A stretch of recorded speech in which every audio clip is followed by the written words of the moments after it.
So this is our year 4. We've done this for 4 years. We've never done a panel, so bear with us. But I assure you, uh, there will be some nuggets dropped. And when I say nuggets, I'm talking about life-changing nuggets. So, um, yeah, yeah, I don't think I need to say much more. I just am really, really excited to welcome our group. So I'm going to do a quick uh, introduction and let them really I wanted to let them do a little introduction of themselves if they choose to. And then the format is going to be, you know what, let's do the introduction, then we'll go over the format. So we'll go in alphabetical order. Butch, you want to lead us off? Hey man, just didn't realize how dumb I was until I listened to Randy Sullivan talk. But yeah, Butch Chaffin, 30-year high school coach, 4-year college assistant coach, 3 year special assignment with the Kansas City Royals. Been with USA Baseball for 20 years, every age group, 12 all the way to college. And you forgot the most important part is unbelievable human being, Uh, Love Giants. which I will say about all of our panelists today. But thank you, Butch. Um, Danielle, optional. I've learned. Or you can do a 20-second timeout. You have to unmute yourself. There we go. Hi, I'm Danielle Martin. I'm a mom of 2 boys, former pro athlete myself, and mental performance coach. Fantastic. Travis. Travis Rogers, mental performance coach, work mostly with individual athletes, but also with teams, coaches, and parents. Host 2 podcasts. One is called Parenting Athletic Kids, and the other is called Get Your Mind Right, which is really for athletes. Played 2 years of junior college baseball and 2 years at New Mexico State Universities, and have 2 boys also that are college baseball players. Coached them since they were playing T-ball up, and then they got real coaching as soon as they got into college. So that's me. Thanks, Trav. Pete. Yeah, Pete Savage, Reno High baseball. Been a coach in high school for 35 years. Happy to learn today. Appreciate being here. Thank you, Pete. Spring. What's up, buddy? Steve Springer, Quality at Bats. It's my company. I'm a scout with the Oakland A's right now. I was told my whole life I'll never play in college. I'll never play pro. I'll never get to the big leagues. And you're only here because you're brother. You're too small. And negative people suck. And did it all. Thanks, buddy. Spring. I don't think I officially says hello to you. Hello, Spring.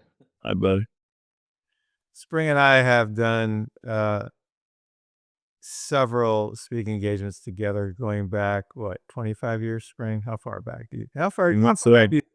when do you think we did a first gig together? I'm thinking it was out at like LA Pierce or something like that, maybe in the early 2000s. I made my audios in like 2001 and started speaking all over the country and, started small around here and you're the best, buddy. And I think we clicked because of the arm and the long toss. I did it, touched it, felt it. And I'm not sure if you ever did it, touch and felt, you could really understand how powerful what you've been teaching for the last 25 years are. Because if you can't play long toss, bro, your arm's not in shape. And when you play long toss, you're building bullets, you're not losing them. And you knew that from day one when I met you. And I did it too. So I agree with you 100%. Yeah, I appreciate it, buddy, and right back at you. And I can't not introduce him, even though he's coming up at 2:30. Is Sheets? This is right up his alley, but he's gonna have his own slot later on. But I know Sheets is gonna be foaming at the mouth through this entire segment. So Sheets, if you have anything you feel like adding in, obviously we'll jump in. Craig Giannino had a family situation come up today. He used to coach at University of San Francisco. and he was just named the mental performance coach for Sacred Heart High School. And so, and he runs the leadership hot stove each year at the ABCA. So, unfortunately, Craig won't be in. Um, but that just means we'll have more time for our other panelists. I met with all the panelists on Monday night, and I threw a format out there that I thought was going to be ideal. And so they agreed, fortunately. Either that or they're being super nice to me. So we're going to roll with the format. And so here's how the format is. The first half of the segment is I've picked some words, topics that I want to put out there.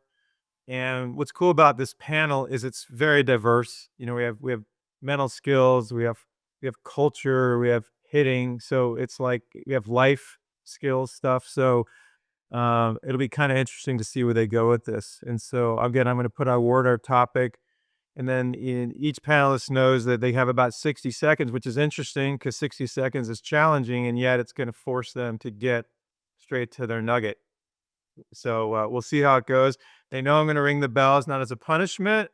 It's just a loving tap that we're at our allotment. And the main reason we're doing that is because we want to get to a lot of topics. And then also we want to get to some questions at the end as well. Okay.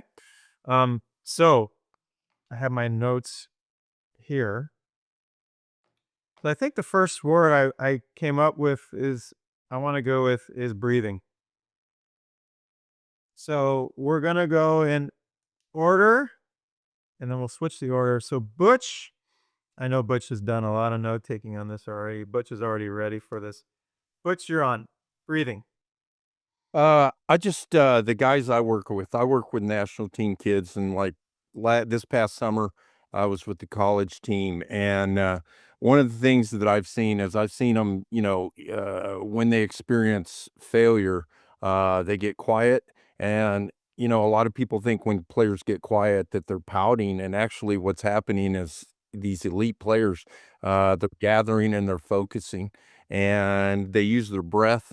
I've never seen any of them breathe for focus without closing their eyes. So they take themselves to a quiet place. They close their eyes. They put their head down. They begin using their breathing, to reset, if you will, hit that reset button. I've never experienced anybody either that wasn't experiencing happy thoughts while they were taking deep breaths. And that's all I've got on that, Al.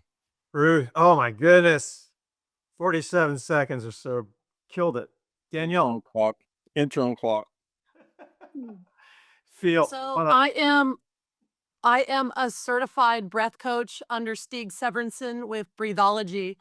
And the greatest part about learning to use breath is that we can anatomically shift our nervous system from the sympathetic, which is that freeze, fight, or flight, and that anxious space where some people get caught in their chest. And it's almost difficult to take a breath in or out. And we can shift it to the parasympathetic, which is the rest, digest, or kind of relaxed space. That's where we work. If we perform from there, we're a lot looser. You're firing off your best swing from there. You're able to focus on the next pitch from there. It's a 1-to-2 breath ratio. It's breathing in the nose, deep into the belly, and slow, controlled exhale. That 1-to-2 is that pre-performance breath that supports nervous system. The box breath that a lot of people have heard about is a recovery breath. It does not work for performance, the same as a very specific breath to switch the nervous system and then maintain in that nervous system space. Unbelievable. 103. Daniel, I'm actually keeping track. We have a scoreboard today. Daniel, I don't know how you did. That was awesome. Trav. I knew I was going to have to follow her on this one. Thanks a lot, Danielle. I got a couple things. One, I don't think a lot of people realize that the breath work is both physical. You can make physical and mental adjustments. So I think a lot of coaches, athletes out there think it's just for physical stuff, but it can change both aspects of the game. I also think people don't understand all the different techniques breath work can enhance. And I got 4 things: more presence, more energy, better focus, more calming. And as I'm going through this, Alan, I'll just throw out that I'm going to try to give kind of action strategies for people going forward, whether it's coaches or players. So I think the action strategy is practice different forms of breathing. It's not a one-stop shop, and different athletes can use, maybe I need a little more energy today. Maybe I need to be a little calmer. Maybe I need a little be a little more present. And coaches should understand and own the toolbox of all these different sorts of breathing that they can offer to their athletes. Unbelievable. You guys are rock stars, 102. And I love, that's what I love about the scoop, the diversity of these answers. All right, Pete. Yeah, but I think breathing allows the competitor to slow things down and be present. Calms your nerves, enhances your focus, slows that heart rate down, optimizes movement and mental focus. Hitters inhale as they load, exhale as they swing. That timing of that's important. Baseball's all about timing. Efficient breathing can quiet the mind, allow the player or pitcher's natural ability to take over. I think it's important also to understand the pitch clock, how that affects your offense and defense. That pitch clock changes everything. Be mindful of your time. Have good tempo, good rhythm through breathing. Everything, like I said, being on baseball, being on time, get your pitch to the release slot, the hitter's on time and on plane, and breathing allows you to do all those things. Just awesome, Pete. All right, Spring. Breathing's one of the topics when I speak, and when I talk to the players as a hitter, you're going to be your best athlete with your heartbeat between 60 and 80 at all times. The only time I want your heartbeat over 80 on a baseball field is when you hit a triple. That's it, right? I want to make 95 look 85. How do you do it? You have slow feet, fast hands, quiet head, and breathe. You want to make 95 look 105, speed your feet up, speed your heartbeat up. It'll look 105, right? The harder he throws, the slower your feet need to be. I agree with Pete. I used to time my breathing with the pitcher. That's how in depth you get. I mean, because you want to have a good heartbeat. You want to make that 95 look 85. And when that pitcher's right at his release point, it's like if you're going to bench press, you don't go, you go. It's the same thing with hitting. And I want to slow everything down. When I see a hitter and he's up there like this, he actually makes me hyperventilate. He affects my breathing. So don't affect my breathing if I watch you guys play. It's slow feet, fast hands, quiet head, taking a controlled violent swing. 57. I love that visual. Are you getting stressed out watching somebody else? They affect my breathing. Oh goodness. All right, Danielle, you're gonna lead off. The next one is teammate, or you can do teamwork, whatever works for you. All right, Danielle, you're on. A teammate, a good teammate, the best teammate is someone who it's a sum of the whole. So it's somebody who's willing to do everything it takes to show up with their best self and showing up to give. Rather than showing up to get something, this is the person that shows up and gives 100 of whatever they have. Consistently. Awesome. Okay. Trav, you're up. Got a few things on teammate. Number 1, it's controllable. Being a great teammate is controllable. And if you wrap yourself up in being a great teammate, a bunch of other controllables will follow, like being a hard worker, focusing on the process, staying in the present moment, playing with passion, which I'll talk a lot about. So in a nutshell, if coaches and athletes aspire to have good teammates, be great teammates, so many other great things follow that, and a lot of the noise is canceled out along with that. Incredible. Pete? Yeah, in my opinion, this is our greatest responsibility as high school coaches and at all levels of coaches to teach our players how to be good teammates. You think all of our players are going to be part of a team the rest of their lives, whether it's their family, their work, their church, whatever. They're all teams. And you think about all of our own personal moments, it always includes other people and not ourselves. I think, teaching the understanding the importance of roles, teaching the understanding of loyalty, Gordy Gillespie, you're either with us or against us, no middle ground. Playing for the respect and love of your teammates, building the word trust. A good teammate builds trust, and the importance of trust in baseball, trusting your coaches, trusting your teammates, trusting yourself. And then the power of synergy, like Skip Bertman used to talk about, right? And we've all been around fake teammates, and we've all been around great teammates. Just teach our players what the difference is between a good teammate and a bad teammate. Actions over words, and I think to wrap things up, there's no better compliment in this game than being called a better teammate. Wow. Just awesome, Pete. He's the man. I've been up to speak at Pete's school. He's the man. The teammate is one of my topics also. I played 14 years in the minor leagues. My first 10 years, every single team I was on was in the playoffs, and it was awesome. Last 4 year, no playoffs, it sucked. You want to have fun, win, right? But when I talk about being, don't be that guy, great, here he comes, and the conversation stops till you walk away, right? Baseball's a little game of ragging, but don't kill it, right? Don't be that guy, oh, great. And we got to get along, man, and being a good teammate, being selfless, playing to win the game. How do we get 25 competent players showing up every single day is what we need to teach as coaches. And I believe that coaches create the culture, and I think the teammates create the chemistry. And you want it all because that's how teams win. And don't pout. If I see you pouting, bro, I'm not saying you're soft, but it sure does look soft. I don't care if you get mad. It's how long do you get mad for without being an idiot? For me, one hitter. Done.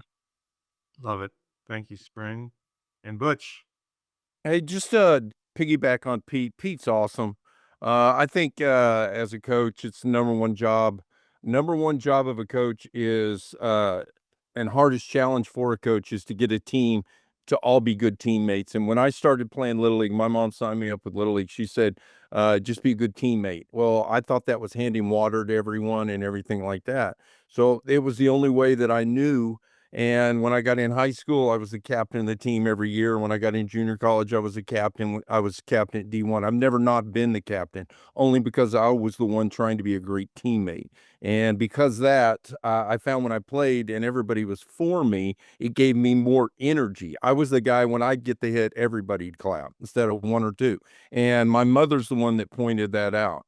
I think because it is a team sport, baseball is a team sport, it demands connection. And teams that win, teams that are successful, they're connected. You cannot not be connected and win. That's why I think being a teammate and a great teammate is probably the most important thing we'll talk about today.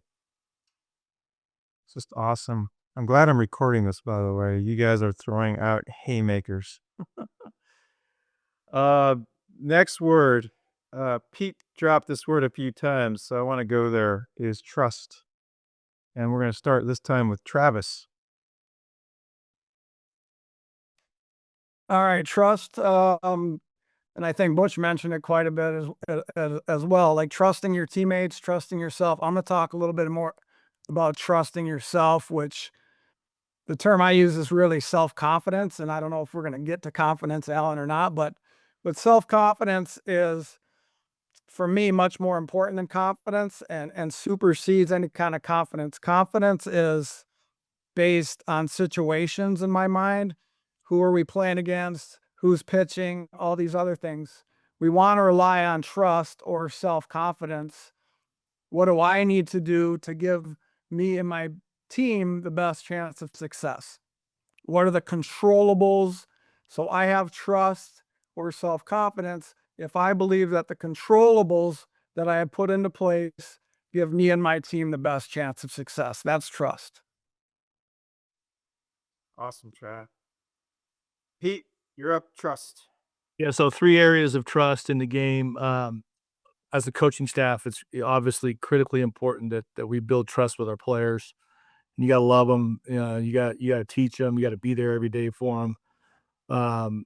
And trust is really an important skill that can be built every day, or it can be lost in one moment. So you got to make sure that as a coaching staff, you keep building that trust. Second, trust built with their teammates. That's like Butch was talking about lineups and about winning. And Spring was talking about that too.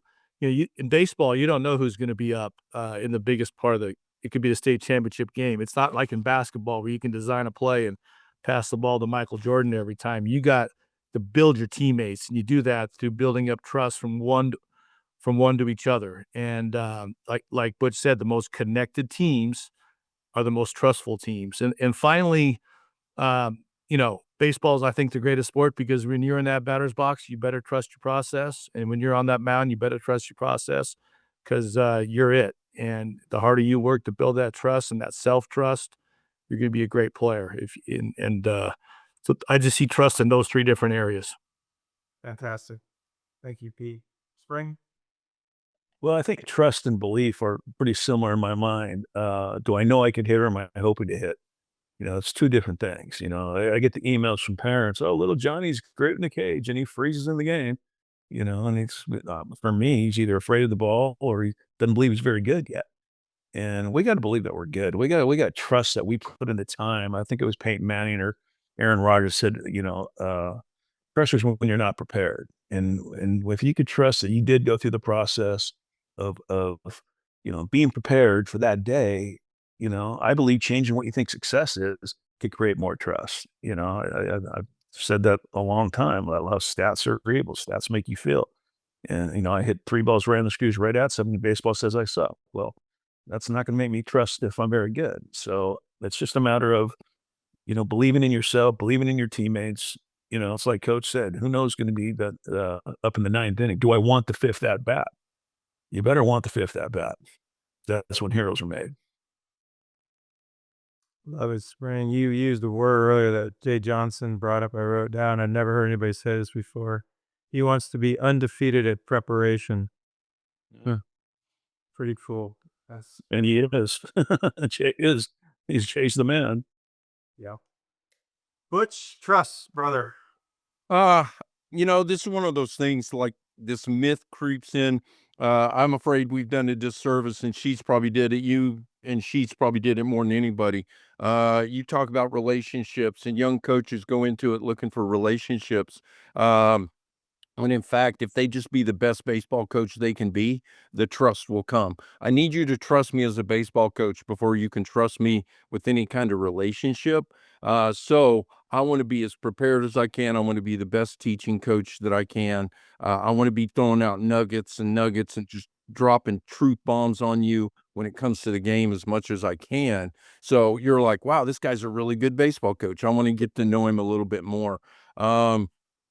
So if I teach you baseball well, I'll probably get the trust out of it. And if you trust me, then the relationship will come. Beautiful, Butch. Well said. Danielle, bring us home. Trust for me is the anchor. It's the anchor of confidence. It's the heart of executing in the game and in life. Trust for me is the connector. It's what connects us and allows people to actually hear us and allow for what we have to say or coach or teach or share for it to all land so that they can take it and action it and execute with it. Trust is built for a craft and a game in our preparation. And trust is built all the time. It's built every day. Not something that we just have once and it stays alive by itself. It's built every day and it's maintained. Danielle, if you don't mind me jumping on that, I have a saying. You said something that I love because Travis has heard me talk about this a lot. I have a saying which is trust is the source of confidence. And I love the word anchor because if you're not anchored in your trusting of your own self, and now we can get into Spring's belief, right? And that you're not earning it, as you just said, right? Consistently feeding the earning of your anchor, right? Yeah, because you can be so scared, but when you trust, you can go anyways. It doesn't allow fear to lead. When you have trust, it actually replaces that fear and it leads for you. Yeah. Isn't it amazing how trust comes back to preparation as well? Yeah, you got to put the work in. Yeah. Okay, we're gonna do one more, and then we're gonna open up for Q&A. And in the Q&A, what we'll do is whatever question you have, we're gonna do the same format. Everybody will get one shot at it for a minute, so everybody can chime in. The last word, of course, you guys probably knew this was coming, is love. Oh, and let's see. I think Trav, did you start first last time? Yeah. Okay, Pete. Okay, I think, love, no greater honor than to give yourself up for your brother, your teammate. The term mudita, Sheets talks about that a lot. Be as happy for your teammate's success as your own. Sacrifice and unity are huge in our program. But love is also honesty. Love is humility. Love is sacrifice. Teach our players teammates over self. Um, Love is truth. Love is always being there for each other. It's kindness. It's consistency. It's showing up every day. It's enjoying the build. I think that's kind of all the individual stuff. When we talk about teams, how do we take how do we take the field together? How do we attack the opposing pitcher together? Um, and I think it's really important that you show love just by making your teammates better and being there for them. Mm, Nuggets. Spring.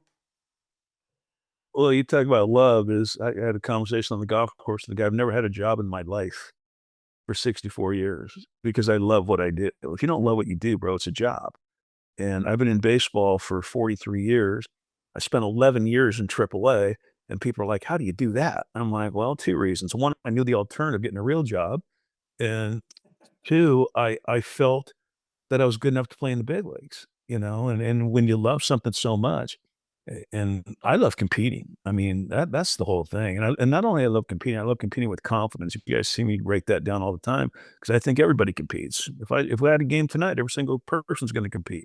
If you're not competing with 100% confidence, then something's wrong mentally. It's usually yesterday's bad day mindset playing today. But yet I got a new game, new pitcher, new hero tonight, and I'm going to dictate how I feel and what I did last night. And that's a trap. But when you talk about love, I mean, like I said, I love baseball. I love my life. I like helping people. I learned a long time ago when I try to help people, I make money. When I try to make money, I don't make money. And my wife's on full scholarship, University of Steve Springer, so I need to make some. Now, granted, it's a D3 Scully, but it's still a Scully. You knew spring was gonna drop some humor today. I love it. University of Spring. It's a pickup scholarship. That It's a pickleball scholarship. we'll be we'll be referencing that one spring down the road. Thank you, buddy. Butch, what do you got on love, buddy? I don't know. I kind of think backwards from the other side. When I hear the word love, I don't think like, you know, meadows and brooks and flowers that smell good. When I hear love and it comes to sport as a coach for so long, I always think, do you love the game when it turns on you? If you can love the game when it turns on you at your darkest moment, then that's true love to me. It's not fake. There's nothing artificial. And if you can find that love brings chemistry. And if you have a team that has a lot of chemistry and they're tough, you're going to have a lot of success. And if you can love it when it sucks, um, that's true love to me. And I used to, man, my team would be leaking out in that weight room, just sweat all over the place. And I'd use the word love more than I would, to my wife. Do you love it? Are you sure you love it? Can you go a little more? Can you take it across the line? Do you love it? Uh, so, I'm the only person in America that probably, when they hear the word love, takes it to a deep, dark space. I guess there's something to be said about that. I was just thinking about golf. Golf can be. I've played a decent amount of golf in my life, and anybody that golfs knows, even if you're playing well or you've been playing well, it's amazing how golf can humble you fast. And I literally, Butch, when you were talking, I had this vision of being on the golf course after that poor shot, and I think to myself, no, just you still can appreciate and love the game. What a different state of mind. So, Butch, thank you for that nugget. Danielle. I second Butch on the fact that when I think of love, it goes to deep, dark places too. I think love is the highest standard that you can ever hold yourself to. It's the fuel, it's the fire, and when it's great, it's your freedom. So it's what lives in those places when you're working, loving your work so much when it's what nobody can see and it's everything they can see. Um, I'm super grateful, uh,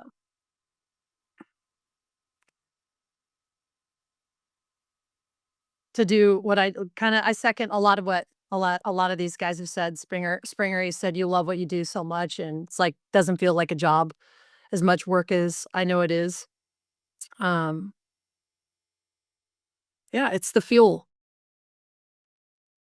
Beautiful. Wow, Trav, these Yeah, I piggyback. I second all that. I think love, to me, the term passion goes along with that, and playing with passion, coaching with passion. So I ask coaches and athletes to really think about what drives that passion. Why are you doing it? What are the things that you show up with that bring you passion? Understand those, lean into those, and then understand what detracts from the passion. What things take you the other way? And as coaches, as players, trying to uh, find workarounds with those, process those, find mental skills to work through those, to lead you back to passion. Because as all these folks have talked about, without there, what are we doing? Mm. My first thought is I'm glad I'm recording this again. First of all, you guys are elite. Sheets and I talk about feel a lot, and your feel you all were able to stay in that minute range and just drop pure. In fact, I learned something new today. Giving people a 1 minute window, even though it was efficient for this purpose. I'm writing notes here, and I'm just thinking about like how many life changing statements were made within 60 seconds by each of you. Um, yeah, it's going to take a while to process. That's why I'm glad I had you guys on. I will give you one other quick one that I have on love, and this came up with my dad. It was so cool. We were at dinner talking about this topic a while ago, and he likes writing poetry, and he wrote a poem about this. Um, and he said eventually, ultimately, that for him, love was, and a few of you referenced this. He said true love is selflessness. I think Pete was talking a lot about that with the team, the teamwork over the me. And I really thought about it for a while. Like, wow, that's kind of hard to argue with. I mean, being selfless, and everybody here has pretty much referenced that in their own way. But anyway, that was just something that really affected me. I really started thinking. He wrote a poem about, without going into the whole poem, but basically the end of the poem is where this dog is playing with this imaginary shadow in the corner of a room, and the um the air conditioning is blowing the shades, and so the dog is imagining that he's actually playing with somebody, and then he lets the imaginary person he's playing with, he's throwing like a ball or a puck back and forth. And the last time the puck comes toward the dog, this is in a poem, he lets the puck go by him so that the it's called Stealth is the name of the person in the corner. So he lets Stealth win, and then the poem ends where the dog goes over and nuzzles up against the corner against Stealth, but with this whole idea of bringing out love by letting my dad's gonna be so happy I shared this today, by letting Stealth win, because the dog, I missed some parts, but the dog always won because the dog's technically playing himself. And in this instance, he let Stealth, so to speak, win. And that brought him Rita, so to speak, the joy. Before we go to any questions, what I feel like this is a no-brainer, having Sheets on here and not having Sheets. Sheets, are you here? Oh, there you are. Jerry, I know there's a lot of topics that just came out. Give us, if you can, this is where Sheets on the Fly is gonna crush it. Tie it all together with some of your takeaways and your comments on these topics.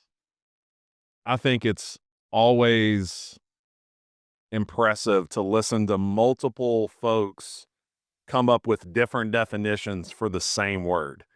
And these are extremely smart individuals who are, experts in their fields and train of success behind them.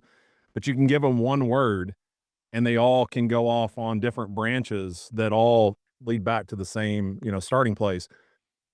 As we're going through that, I kept coming back to, we say this to our team a lot. It's like handing your team, index cards and pens and going, all right, we all on the same page. We all got a pen. We all got an index card. Great. You hear me say this a lot. Let's go compete. Let's all write down our definition of the word compete. And then send them all down the line, pick them all up, and you'll have 35 different definitions of the word compete. So I think the lesson I'm taking away from it is, and we talk about this a lot in our program, is just intentionality with word choice, but also defining words for our team. So if you say something a lot and maybe it's a core pillar, have you defined that core pillar as to the way in which you want your team to represent that word? If you just say compete, there's a variety of ways people perceive the word compete. If you say trust, we just heard 4 different definitions of the word trust. So you have to simplify that and define it for your people. That way there's no confusion. When it's said, we're all on the same page. I think in terms of clarity, that's the big takeaway out there. But awesome. I mean, phenomenal on every front. University of Steve Springer, I would sign up for tomorrow. It's online classes. I'm sure it's, we'll work on something. But man, I love listening to them rap. It was an impressive conversation for sure. Yeah. Thanks, Sheets. And I'm really glad I taped it because I need to re-listen to.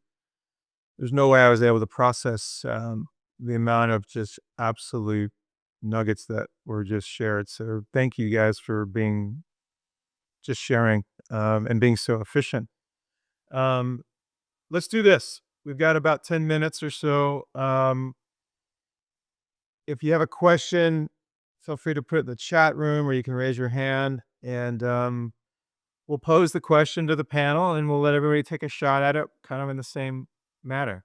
So at this point, if you just have a question, you can unmute yourself and ask away. Or an observation of something you heard. I mean, there's a lot to like Sheets just did.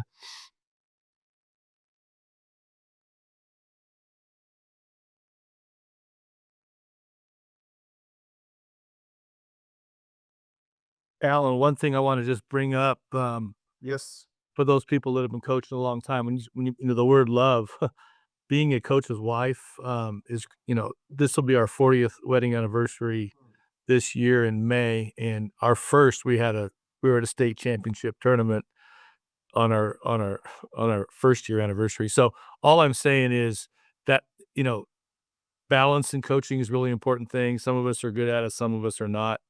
But always remember your family. Family comes first. And coaches' wives are a special breed. I know Sheets and the Butch and everybody, they make us all so good. And I just want to pay tribute to my wife, Debbie. Thank you. Yeah, thanks, Pete, and happy anniversary, buddy. That's something. 40 years, man. That's impressive. Mark, fire away, buddy. Why don't you go ahead and unmute yourself, Mark, and let's go rogue. Go live. Sorry, I just meant to be giving claps to Pete on what he'd said about coaches' wives and congratulations on 40 years. But yeah, they are pretty unique. If nobody has any other questions, I'd like to maybe hear some things about practical applications of how you guys as coaches are putting some of this stuff into your programs. Great. Okay, so guys, we're going to go around. We'll go back in alphabetical order with Butch. And again, we'll try to keep it as short as possible so we can get to everybody. Do I get to go first one time, Alan? Spring, you go first. Hi, Mark. I believe, you know, with the stuff that I teach, I felt like I told 100 Blue Jays to go stand in the corner and they would have did it because they knew every word out of my mouth was trying to help them be a big leaguer and a good person. And the coaches that are on here right now, I guarantee I could play for every single one of them because it's like the first time I ever heard it that players need to know that you care before they care what you know was Ken Revisa at a Chicago thing. And I never heard that before, but it's so true because I played with guys that I'd run through the wall for, and I'd play for guys, you know, if I didn't get 2 hits, they wouldn't even say hello to you. Forget that dude, man. I'm not in on him. I would run through a wall for a guy that I knew that liked me as a person. Uh, and that guy that's just all about himself, man, I'm not in on that guy. But I promise you, the guys on this panel, I could play for. One more thing, coaches, when you're out there and you know you make a player good, guarantee, and he moves on, and you don't get something on audio with that player talking about that player, I say you're cheating the kid because you're giving him way too much credit to remember what you just taught him. And now he's going to go off and he might not have that coach that's, you know, that he doesn't click with, but he always clicked with you. And that's why I came up with my skills. I had a guy named Tommy McCraw that changed my life. And as dumb as I was smart enough to realize when he was around, I was good. So I went in 1987, got the tape recording, he talked to me about me, and it changed my life. I love that story, Spring. That's very powerful. Okay, back to Butch. Implementation into practice was sort of the question. I don't know. I guess I'm old school. I think you can think too much about stuff and it handicaps you and paralyzes you. I think number one, you got to drop victim mentality. You can't be mentally tough at practice and then get in the car and go road rage, yelling at everybody that doesn't go as soon as the light turns green. I think it's a lifestyle thing. I know many years ago, my life changed when I stopped meeting people and I started collecting them. And if you collect people, then you have people for you. And if people are for you, you're probably going to be okay. So, all these national teams and all these kids on the national team, I try to teach them to be professional appreciators, appreciate everything that people do for you and take notice of that. And thank people, thank bus drivers, people that serve you food, thank your teammates. That's Vanderbilt, you know, they picked it up from somebody, but every time somebody does something to help somebody else on the team, you're on third base and I hit a single and drive you in, you score and you point at me, and that's your way of acknowledging me. So yeah, I think Francisco Lindor, when he was on our 18U team, um, that dude was always smiling. He was always happy. It was hard to be mad at him. It was hard, you know, not that I ever was, but you know, you were just for him because he was a happy kid. And I've noticed that players that smile a lot usually are making a lot of money. So I think it translates. I think, you know, the selflessness translates to that care level. Where's your care level? I know every team I've ever been around on a daily basis, I'm like, where's your care level today? Where are you at today? And some days it may be high, and some days, you know, it's not as high as it was yesterday, but you're still present. So yeah, I just think you in sports, you got to drop the victim mentality. Why does this always happen to me? You're listening to the guy, Allen, that hit into 2 triple plays in 1 week, when I was 18 years old. So, I mean, I could have had victim mentality, but I think I just went into a coma in the corner of the dugout. You clearly have worked through that, Butch. By the way, that will be tweeted at some point today. Professional appreciators. What a great way of looking at it. Gratitude, right? Danielle, implementation. I second that. Professional appreciators. I think that's phenomenal. That reminds me, you know, I work with a ton of big leaguers, college guys and some high school guys, but the big leaguers, the gratitude is the biggest and most real thing to collide with anxieties and everything else. But more importantly, I always tell them, yeah, you know, your batting average can make you great and all these other things, but the real greatness is going to come from that place of gratitude where you actually flex that greatness on like the parking lot guy. Do you know his name, her name? You know, buy him a coffee, acknowledge them, say hi. Those are the things for me that are going to make you great. And meeting these guys where they're at and showing that, exempling that, influencing that in almost every conversation, whether things are great or whether things are very difficult for them, um, has been what keeps them coming back. That it comes from a place of honesty and from doing it, not just preaching it, being who I'm giving them tips to be, or tips to not just be, but for me, being it's playing into your performance too. We're human beings moving through the space as athletes. So who we are and who we exercise being every single day plays into the performance on the field. And the gratitude, I love what Bush said, being a professional appreciator. that's that's so key. But we have to be that same way. We've got to example that, influence that. And when they're coming to us and trusting us to be that, to not just have all the answers, because I say I don't know all the time. I'll call someone better who knows more than me to find out the answer for my player when I need to. But exempling that and being all those things ourselves, being that when we look in the mirror, asking ourselves when we look in the mirror, am I a professional appreciator? That's when you're really going to get that application with your team. Thanks, Mark, for the question. Beautiful. Thank you, Danielle. Trav.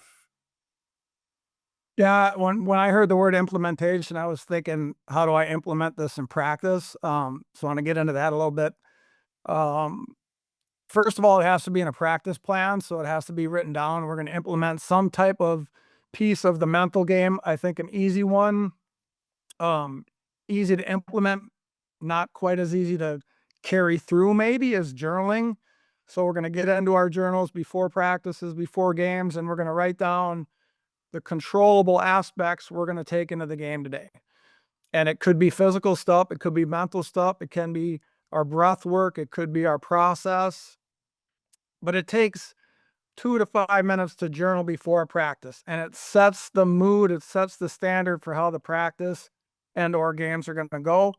And then afterward, simple journaling, 5 minutes. What did I do well today? What do I want to work on? Is a really simple way to do that. As coaches, I know when I was coaching, I had my own journal, areas I want to focus today. So if I'm trying to implement more appreciation, more gratitude, um, more calming breath, slowing things down, I'd have that written out. So I think awareness is a big piece. And the last thing I'll say is, I think as coaches, as we watch games, we're generally focused on the physical aspects and not the mental. So I would say, as I go into, if I'm coaching today at today's game, I'm going to really watch the mental aspects, because all these coaches and all these speakers on here know it can lurk. Springer can tell you this. If my head's not right, my physical things that I'm trying to do are going to be terrible. If I don't have a good process at the plate, I'm bailing and wailing. If I do have a good process, if I can slow things down, and I don't think we do a good enough job as coaches of watching the mental aspects. And there's a lot of, you listen to Sheets, you listen to Alan, all these people, you'll understand more and more of the mental aspects you can be watching. But it just starts, I think, with awareness. And I think journaling is a great way to become more aware. Awesome, Trav. And I love that idea of watching the game from the mental aspect of how the players are mentally performing, so to speak. That's very cool. Pete, take us home on this one. Yeah, I think it's a very important to teach a mental game in every part of your practice, whether that's batting practice, have stations around the cage, bullpens, so they're not just throwing, they're throwing, there's a purpose type bullpens, defense, communication, base running, it's what you see, not how fast you are. Even the dynamic warm up like you did in the meditation part. There's all kinds of routines in everything we do. Routines are the mental game. So you do a routine in every part of practice. We as coaches should build in mental game lessons like Travis was talking about throughout practice or throughout practices. Keep the mental game simple. Don't make it complex, because I think complexity is the enemy of execution. and keep it consistent. The other thing is the longer I coach, I ask more questions to my players, question-based leadership, get find out what they're thinking by asking them good questions. I look at practices for competing, games or for learning. I think people get too caught up in winning or losing, and it's more about competing in practice and learning in games. So that's kind of what we do at Reno High. And Mark's a great coach in his own right. So I appreciate the question, Mark. Thank you. Thank you, Pete. Another tweet that will go out: complexity is the enemy of execution. Guys, you talk about getting better today. Thank you, guys. Aid, hang on with that question because we're going to introduce Sheets here in a second and we'll let him tackle it. In respect to everybody's time and all that, what I want to do is go around with each person and just let everybody know how to get a hold of you or contact you if they want to reach out. So we'll go around and do our, Butch, you lead us off. At Butch Baseball 29 on Twitter. I'm closing in on 20,000 followers. It could be the greatest day of my life. Hey, I'd just like to say this, Alan, that I knew of everybody on this thing today, and now that I know them a little better, it's just driven home the point that I'm like the dumbest baseball guy in America. But Danielle said something that she said you got to meet them where they are, and that's so awesome. I think as a coach for a long time, I forgot that just like skill level players are different, like they're on different levels mentally. And yet I was always trying to coach all of them the same when it came to their mentality, but I'd coach them individually on their swing. And when I learned to coach guys individually on the mental aspect and have conversations, that's when I think I became a much better coach. And I appreciate you having me on here with these people. Just unbelievable. Thank you. Thank you, Butch. Really appreciate that. Danielle, you want to let everybody know how to get a hold of you? Yeah, I've been kicked off. I'm not kicked off, but I guess my Twitter has been hacked twice this in 2 weeks. So I don't understand. I can't even get on it today. So I would say get me there at Danielle 13 8 at Danielle 813 8252. That is my jersey number from UCLA. But I would just get a hold of me at Danielle at truemindsets.com. That's my direct email. So that's the best way to get a hold of me is just directly. It's pretty simple. And I like to keep it simple. Danielle at True Mindsets. Or there's Instagram too, at True Mindsets. And I'm super grateful to be a part of this group. I always say if I'm the weakest link on the team, then we're gonna win. And I'm Butch. I'm definitely the weakest link. So if it was this team, we could go anywhere and we'd win. Thank you, Danielle. You dropped a lot of nuggets today, so thank you. Trap. Yeah, I'll start with thanks. So I don't forget thanks, Alan, and the whole group. It's been a lot of fun. Really appreciate having the honored to be here. Really, I can be found on Instagram or X at MindRite Coach. It's MindRite, MINDRITE, and mindrighttraining.com is the website that has more than you could ever want to know about me on there. So again, Alan, appreciate it. It's been a lot of fun. Thank you, Trav. And Trav has a podcast as well, so be sure and check that out. And my sister Susan just jumped on. Hi, Susan. Everybody wave to my sister. Pete. Yeah. Best way is just my cell number. I see there's 42 participants in this room, and I really am probably number 42, and I think humility is a huge part of coaching, and I'm dead serious about that. But I really appreciate being having the opportunity to be on your show, on your class, whatever it is, and I appreciate it, Alan. Thank you very much, and honored to be with everybody on the panel. Thank you. Boy, Pete and Jay dropping their phone numbers, man. Springer put his phone number on here as well. Spring, Yeah, man. take us home, buddy. Well, I appreciate you, buddy. I love you.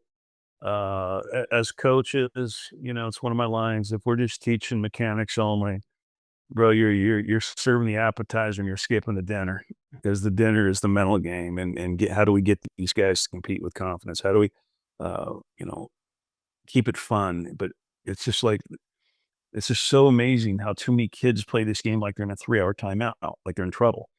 And nobody's in trouble. And what we want as coaches is we don't want these kids playing with tension, anxiety, and pressure. We want calmness, toughness, focus, having some fun. You know, and it's one of my lines. You want to play with tension, anxiety, and pressure, go join the military, because that's where that's at. God bless. We're playing baseball. Nobody's in trouble. So keep it fun. I'm Everything I do is quality at bats. Quality ATBATS, all one word. QualityAtBats.com is my website.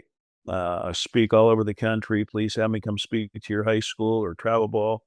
Uh, get my cell phone. That's probably the easiest way. Twitter, I'm at Quality at Bats. But Alan, I love what I do, and I love you, buddy. Thanks for everything. Love you too, buddy, and thank you. And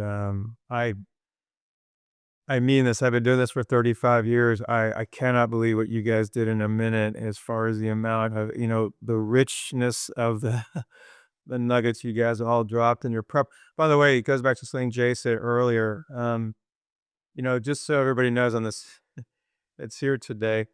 We met on Monday. I gave him a bunch of words, and of course, I don't even know why I thought anything other. They would show up and be ultimately prepared, and their feel is off the charts. And within a minute, they drop life changing nuggets. So I appreciate each and every one of you guys for doing this, and this was recorded, and trust me, we'll do something with this to make sure other people have access to it, because there was way too many life changing nuggets dropped in this session.